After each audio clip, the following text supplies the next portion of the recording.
आज Doubtnut app download करें। Doubtnut पर अपने सभी गणित, रसायन विज्ञान, भौतिक विज्ञान और जीव विज्ञान के डाउट्स का करो सफाया। बस प्रश्न की फोटो खींचो, एक ही प्रश्न को क्रॉप करो और तुरंत वीडियो सोल्यूशन पाओ। अभी डाउनलोड करें। हेलो स्टूडेंट्स, प्रश्न है, जब जयांग पुष्पासन के सबसे ऊपरी स्थल में उपस्थित होता है तो पुष्प को किस रूप में जाना जाता है। तो स्टूडेंट्स, सबसे पहले हम जान लेते हैं पुष्प के बारे में। पुष्प को मुख्यतः 3 भागों में बांटा गया है और इस वर्गीकरण का आधार है पुष्पीय भागों की जयांग के सापेक्ष स्थिति। मैं यहां पर लिख देता हूं, इसका आधार पुष्पीय भागों की जयांग के सापेक्ष स्थिति के आधार पर। तो देखते हैं पुष्पीय भागों की जयांग के सापेक्ष स्थिति के आधार पर कितने भागों में बांटा गया है। पहला है ये अधोजयांगी पुष्प। अधोजयांगी पुष्प। तो स्टूडेंट, अधोजयांगी पुष्प में क्या होता है, पुष्पासन जो है वो इस तरह से होगा और इसके ऊपर की ओर वर्तिकाग्र, वर्तिका और अंडाशय अर्थात जयांग इस प्रकार से व्यवस्थित होगा। ये अंडाशय है, ये लिख देता हूं मैं, अंडाशय, और ये नीचे का भाग है ये पुष्पासन। तो देख सकते हो अंडाशय जो है वो ऊपर की ओर है, ऊर्ध्ववर्ती कहते हैं इसे अंडाशय। और बाकी जो भाग हैं जैसे कि बाह्य दल, दल और पुंकेसर जो हैं वो अंडाशय के नीचे से निकलते हुए प्रतीत होते हैं, इसीलिए इसे कहते हैं अधोजयांगी पुष्प। अर्थात जयांग ऊपर की ओर है और बाकी जो भाग हैं जयांग के नीचे से निकलते हुए प्रतीत हो रहे हैं, इस प्रकार के पुष्प को कहते हैं अधोजयांगी पुष्प। दूसरे प्रकार का पुष्प है, लिखते हैं ये है परिजयांगी पुष्प। तो इसके अंदर देखते हैं किस प्रकार का पुष्प होगा परिजयांगी पुष्प। तो स्टूडेंट, इसके अंदर हल्की सी प्यालेनुमा रचना बन जाती है, इस तरह से हम कह सकते हैं। तो इस तरह से ये संरचना बन जाएगी और जो अंडाशय है वो इसके इस तरीके से अंदर की ओर हल्का सा स्थित होगा।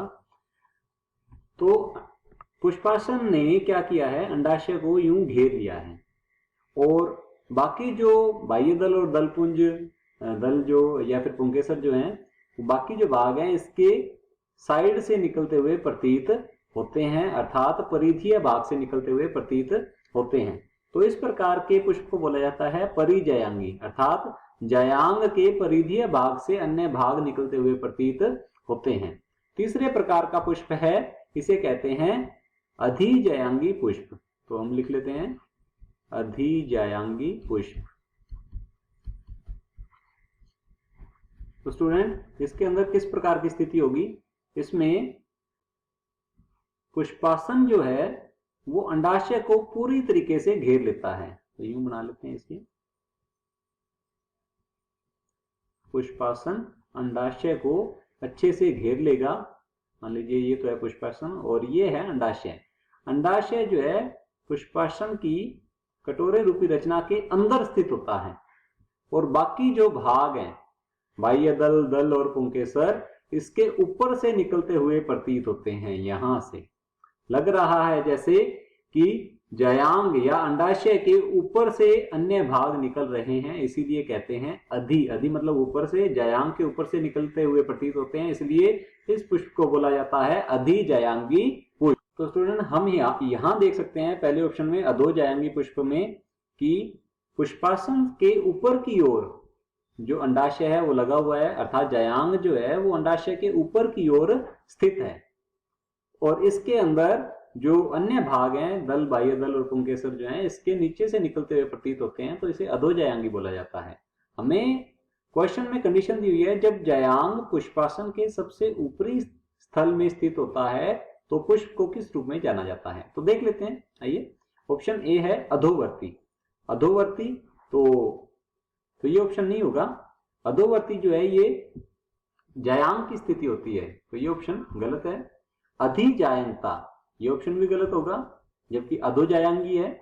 और परिजायंता ये भी गलत होगा और अधोजायंता ये ऑप्शन जो है वो सही होगा, क्योंकि जब अंडाशय ऊर्ध्ववर्ती होता है तब अन्य भाग उसके नीचे से निकलते हुए प्रतीत होते हैं और पुष्प जाना जाता है अधोजायांगी पुष्प के रूप में, और यह जो घटना है अधोजायंता कहलाती है। कक्षा 6 से 12वीं से लेकर नीट, IIT, JEE वो एडवांस के लेवल तक 1 करोड़ से ज्यादा छात्रों का भरोसा। आज ही डाउनलोड करें डाउटनेट ऐप या व्हाट्सएप करें अपने सारे डाउट्स 8400 400 400 पर।